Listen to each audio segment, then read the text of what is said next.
মধ্যে, জুড়ে বলেন সুবহানাল্লাহ। মুসলমান বন্ধুরা আমার, ফেরেশতা এসে জাকারিয়া পয়গম্বরকে ডাক দিয়ে বলে, ওগো নবীজি, আপনি সুসংবাদ গ্রহণ করুন, আল্লাহ পাক রব্বুল আলামিন আপনারে একটা গোলামের সন্ধান দিয়ে সুসংবাদ দিয়েছেন। গোলাম বলতে কি, আল্লাহ পাক রব্বুল আলামিন আপনাকে একটা পুত্র সন্তানের সুসংবাদ দিয়েছেন, সাথে সাথে আল্লাহ আপনার পুত্র সন্তানের গুণাবলীও বর্ণনা করেছেন। কি গুণাবলী বর্ণনা করেন?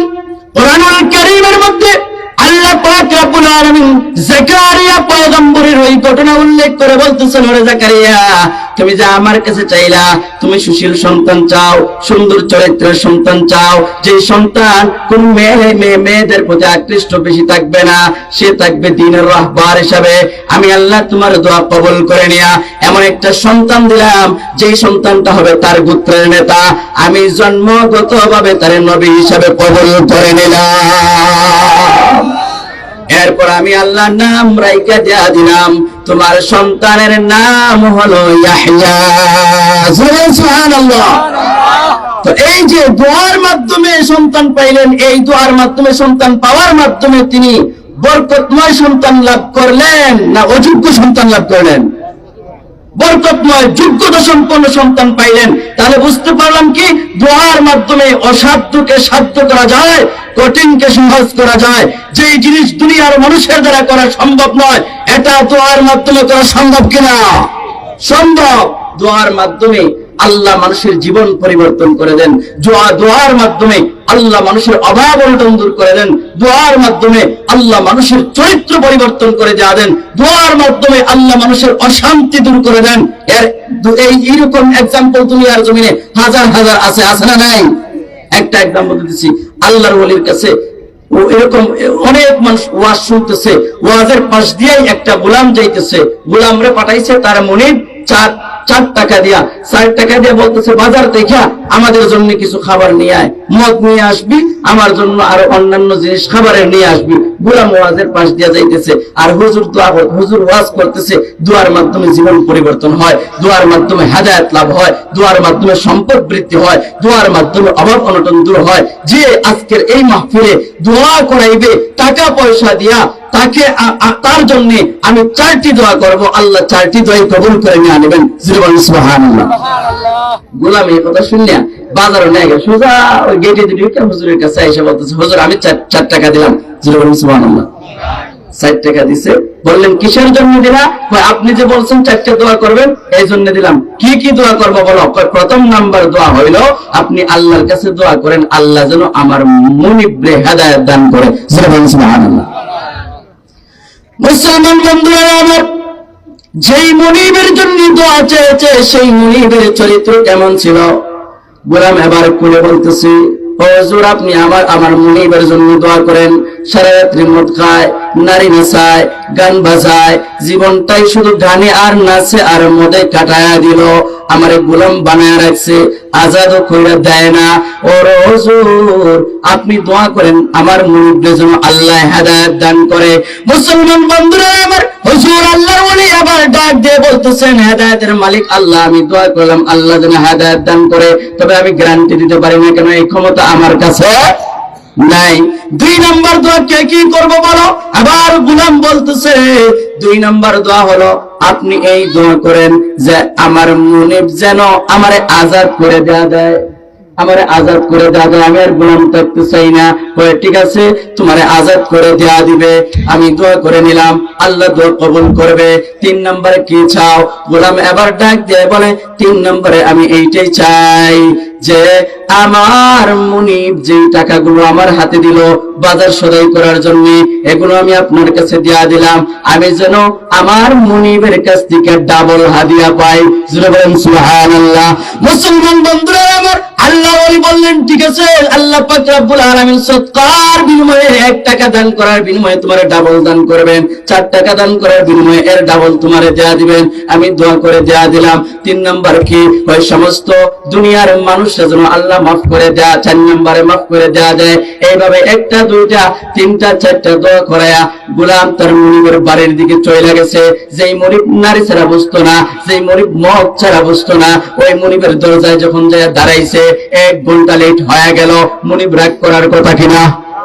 মুসলমান বন্ধুরা আমার, যেই মুনিব মারধর করার কথা, যেই মুনিব আঘাত করার কথা, ওই মুনিব ডাক দিয়ে বলে গোলাম আয় আয়, আজকে আর আমি তোরে মারবো না, আজকে আর আমি তোরে ধরবো না, আজকে আর আমি তোরে আঘাত করবো না। যা করেছি অন্যায়, যা করেছি অবিচার, যা করেছি নির্যাতন, যা করেছি পাপাচার, যা করেছি গুনাহ, আজকে থেকে আমি নিয়ত করে নিয়ে নিলাম ভবিষ্যতে আমি আর নারী আর মদ নিয়ে থাকবো না। মুসলমান বন্ধুরা আমার, গোলাম বলতেছে দোয়া তো কাজে লেগে গেছে।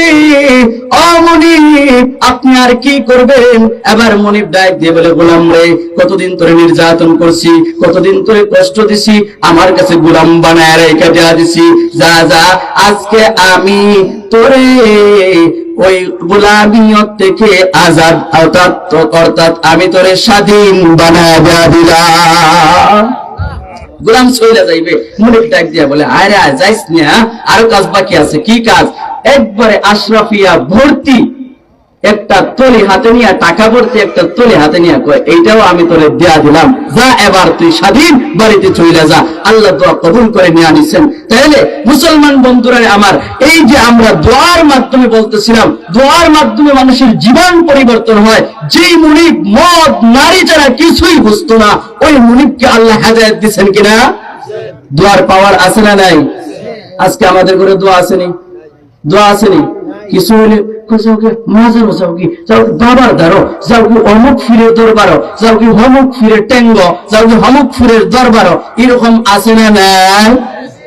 ফির তোমার উদ্ধার উদ্ধার বলি, যেই ফির নিজে নামাজ পড়ে না, যেই ফির নিজে রোজা রাখে না, যেই ফির নিজে জাকাত দেয় না, যেই ফিরের মুখে দাড়ি নাই, গাঞ্জা খাইয়া লাল হইয়া ফইরা থাকে।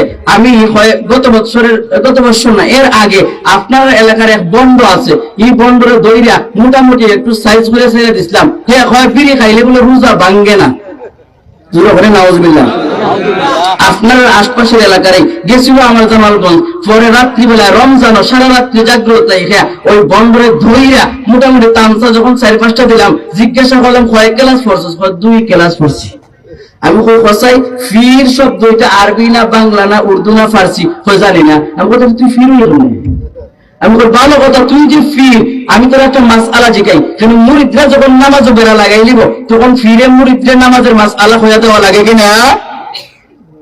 আমি জিজ্ঞাসা করলাম তোমার মুরিদ ফজরের নামাজও দাঁড়াইছে, 1 রাকাত নামাজ পড়াই সে বইয়া রইছে, 2 নম্বর রাকাতের লেগে দাঁড়াইছে না, আত্তাহিয়াতু পড়া নিছে, দুরূদ ইব্রাহিম পড়া নিছে, আল্লাহুম্মা ইন্নী যালামতু পড়া নিছে, ডান দিকে সালাম ফিরাই লিছে, বাম দিকেও সালাম ফিরাই লিছে।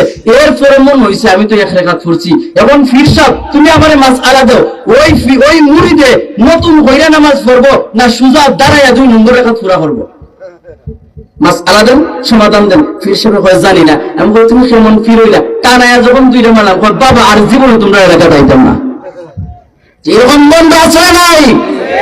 এই বন্ধগুলো মানুষের ইমান ধ্বংস করে, এই বন্ধগুলো মানুষের চরিত্র নষ্ট করে, ওই বন্ধগুলো ফ্যামিলির সদস্যদের মধ্যে বিভ্রান্তি তৈরি করে। মুহতারাম হাজিরিন, দোয়ার মাধ্যমে মানুষের জীবন পরিবর্তন হয়, সম্পদ বর্ধিত হয়, রিজক বর্ধিত হয়। আমরা আমাদের সম্পদ, আমরা আমাদের চরিত্র, আমরা আমাদের জীবন পরিবর্তন করতে চাই কিনা? চাই কিনা? যদি চাই তাহলে আজকে এই মহতি মাহফিলে আমি আপনাদের কাছে বয়ানের শেষাংশে এসে একটা আবদার করব, আবদার রাখবেন তো ইনশাআল্লাহ? খলিফাতুল মুসলিমিন হযরতে উসমান রাদিয়াল্লাহু তাআলা আনহু খলিফা ছিলেন, ইসলামের খলিফা উসমান রাদিয়াল্লাহু তাআলা আনহু রাসূলের দোয়ার বরকত নেওয়ার জন্য কেমন তিনি দান করেছেন একটা উদাহরণ দিয়ে আমি বলি। আল্লাহর রাসূল একজন ভিক্ষুককে পাঠাইলেন, ভিক্ষুককে পাঠায়া বলতেছেন যাও উসমানের বাড়িতে যাও, তাকে বলি তোমার কিছু দেওয়ার জন্য, আমি রাসূল তার জন্য দোয়া করব। সুবহানাল্লাহ। উসমানের কাছে ভিক্ষুক গেছে, ভিক্ষুক গিয়া উসমানকে বলতেছে উসমান কিছু দাও। এমত অবস্থায় উসমান বলতেছে, কি নিবা?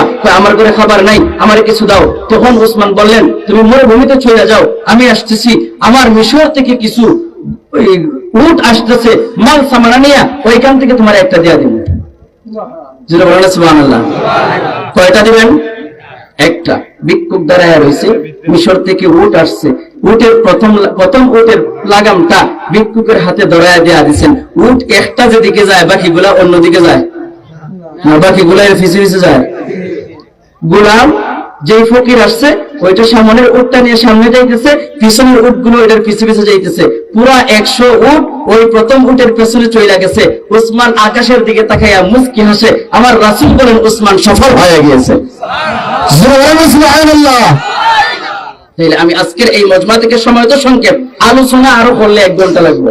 এই জন্য আমি হুজুর এখানে আছেন, আলোচনা যদি করতাম তাহলে আর কত সময় লাগতো?